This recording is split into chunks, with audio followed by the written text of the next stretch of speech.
I felt like, and I'm sure the players, it felt to them like the organization protected the coach over the players. And then, with Cutler, he ended up losing his job a few weeks later. And I think that exasperated the situation. But I think when he did not fire Aaron Cromer like that, I mean, because to me, and some people say that stuff doesn't matter. And those people make me laugh when they talk about locker room dynamics. Like, oh, it's all about players and talent. And I'm like, well, then all you do is play video games, because you've obviously never really played sports or been in a locker room. But, there's no way that team didn't have a chance of any success after that coach was not fired immediately. I mean, you've got unattributed reports criticizing your quarterback, and we hear those all the time in every city. Sources are saying the coaches aren't happy with, whatever, Brian Hoyer or Tim Couch. I'm just making up Cleveland names, but regardless, very rarely do you actually get verification who they're from, let alone from the guy who did it. Here you got a guy who, for a guilty conscience, or maybe he thought that his name was going to be leaked to one of the players' agents or something, but he decides to stand in front of the locker room and say, I'm the guy who went and betrayed the trust of this locker room and was talking trash about my own quarterback to the media and giving them unattributed stories. That is a instantly fireable offense in a locker room environment to me. And the minute that Mark Trestman didn't do that, any chance of him continuing forward with that team was out the window, because no player will trust that guy after that. And you're so right, J-Rock. That is exactly, and again, I'll draw a parallel to when I was in the military. If a guy went and spoke to the news media without permission of the public affairs officer or the commanding officer, and I'm not just talking about, I was in the special operations community, guys who, in any unit, if you went and spoke to the media without permission, you found yourself on your way to, another location, usually somewhere cold like Alaska or Greenland.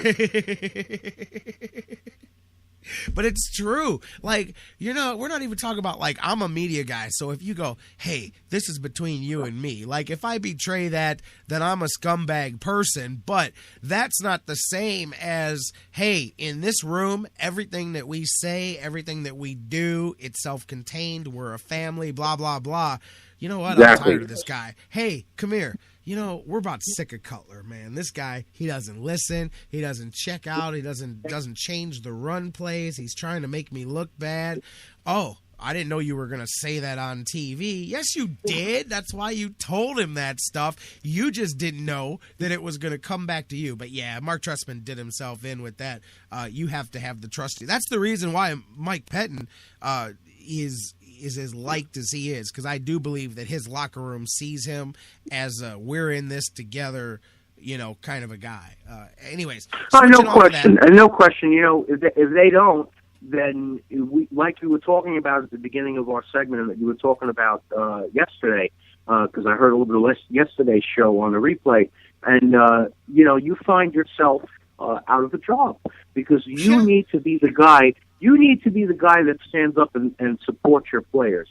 If you do not support your players as a head coach or a general manager or an owner, then nobody's going to play for you, nobody's going to trust you, and nobody's going to want to work for you. And that is one thing that I think every single coach who has had some success at any level in professional sports understands, that they have to be behind their guys unless their guy commits a horrible, felonious crime of some sort off the field, unless they beat the heck out of their wife or they murder their child by accident or they a serious manslaughter offense, in a car accident, a vehicular homicide.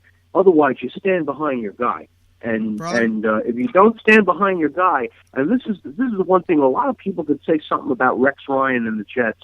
You know what? I've shook his hand. I knew his dad. I met his brother, even though his brother needs a haircut. But he's a very smart coach. I will say one thing for Rex Ryan. Rex Ryan stood behind his guys. And if you were one of his guys and you played for him on the New York Jets, you understood that he stood behind you. And I got news for you. He took the heat of the brunt of this the last 2 years, that team falling off. And you could say all you want about Mark Sanchez, but where are the Philadelphia Eagles right now with Mark Sanchez as a backup quarterback? Because Nick Foles got hurt, and Mark Sanchez got another chance, and he was with a good team and a good defense to protect his lead when he scored touchdowns, and he's in the playoffs, and Rex Ryan is out of a job.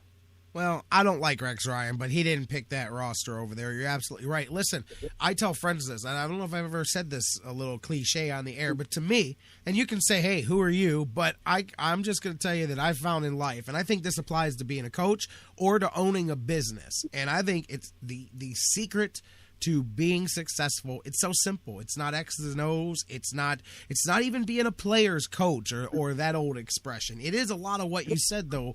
To me, it's so easy to be this is how you do it. It's not easy. I shouldn't say that. Okay, the formula is easy. Actually doing it is where you become good at what you do. It's the formula of us. It's very simple. Whether it's a coach or a business owner, the ones that succeed are the ones that are able to convince a group of individuals that every decision I make is for the good of all of us. Because the minute that they believe that, you can tell them that they're only playing for 30 minutes today. You're only playing in the fourth quarter. You're not going to play this week. I may need to start this guy in your place. They don't even question it. Why? Because you've convinced them that every decision I make is in our best interest, and they trust you. And if they trust you, they'll do anything. And if they don't, they won't. And, again, that's where I go back to Pettine. He had a chance to lose that job down the stretch only because the team lost 5 in a row down the stretch. But instead of the way it happened last year for Chud, this year, those players fought at the end, and it showed Jimmy Haslam, don't do nothing stupid again. The guys are still fighting for this guy in the very last week of the season. And if that's the case, we've got problems to fix, but he's not one of them because he's got these guys playing for him. So we can just put that to bed. And that's why I said I thought the smartest thing that the Browns did was first thing Jimmy Haslam said is they're not going anywhere. Get that done and over with and out of the way and start fixing this team like a regular good franchise begins to do. And, I will say this because I did watch Ray Farmer's press conference, and I will say this. You have to give the man credit because he came right out and said, no, if there's a quarterback there in the first round that I like, we're going to take him. And that puts Manziel and his crew on notice that, hey, this organization is not going to tolerate you being a wanker forever. Okay? Well, it's not just that. We know you're talented. We know you're talented. We know you have brains, but stop sitting on your brains and start using the ones that are inside your skull. And as good as a talent as he is, he needs to rein in the personal conduct just a little more. And that's when you will begin to see him be successful. And if he doesn't, Barner basically told him with that press conference, if you don't, you'll find yourself playing somewhere else or maybe not playing at all. Yeah, well, you and I disagree about the talented part because I just don't think he's going to translate in the NFL. I've told people that to no end. But, hey, regardless, he's not even giving himself a chance to prove that with his stupidity off the field. I thought what was key about Farmer saying that was because everybody says, oh, well, nobody drafts a quarterback in the first round 2 years in a row. I told you guys a few weeks ago, and I don't know whether it's Brian Hoyer, whether it's Jay Cutler, whether it's Marcus Mariota, whatever it is, when Ray Farmer sits down and decides whatever this best quarterback for this season is going to be, he's going to go out and get that guy however he's got to do it. He's not going to sit around and wait. I still think that the easiest, most simple fallback is to just simply bring Hoyer back. As a matter of fact, there was some more quotes that came out with him here just a little bit ago about how open he is to return, and he even put to rest the thoughts that he needs to be given the starting job.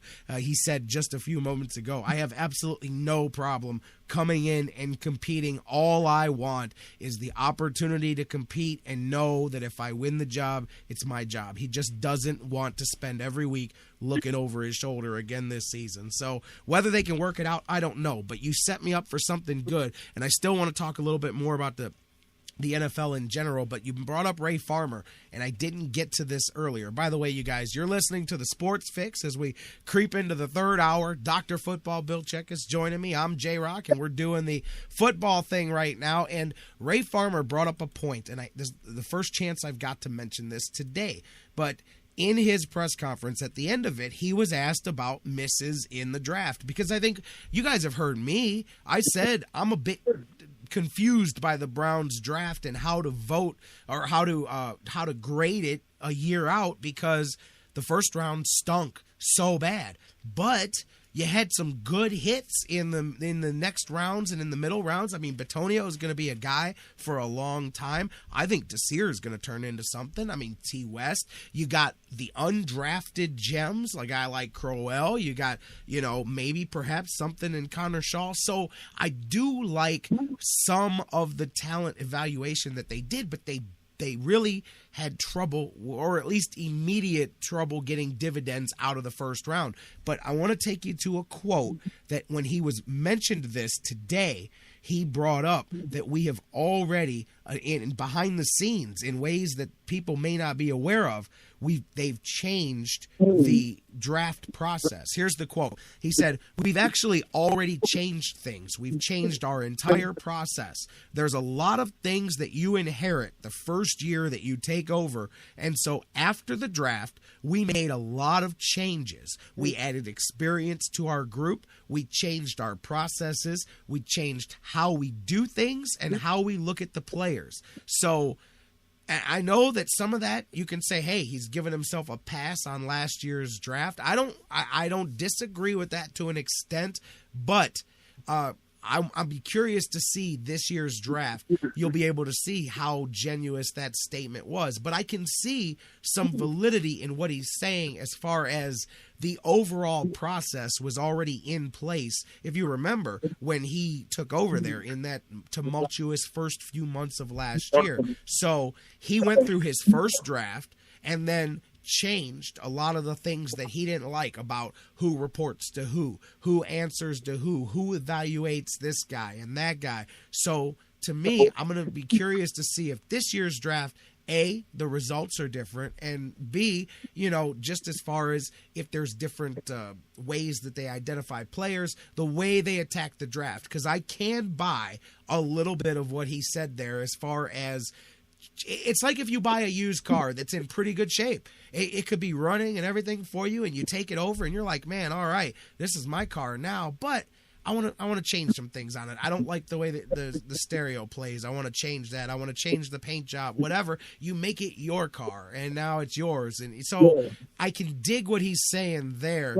And if that's the case, I would feel a lot better. And I guess we won't know until not only after the draft, but after another season, and you see how those draft picks work out. But he immediately said there were some problems in our draft process, and we've really done a lot of behind-the-scenes changes that we didn't even, necessarily publicize that will play into this year's draft. So I think it's interesting to see that. What are your thoughts? Because I really can buy what he's saying, even though I think some of it is damage control.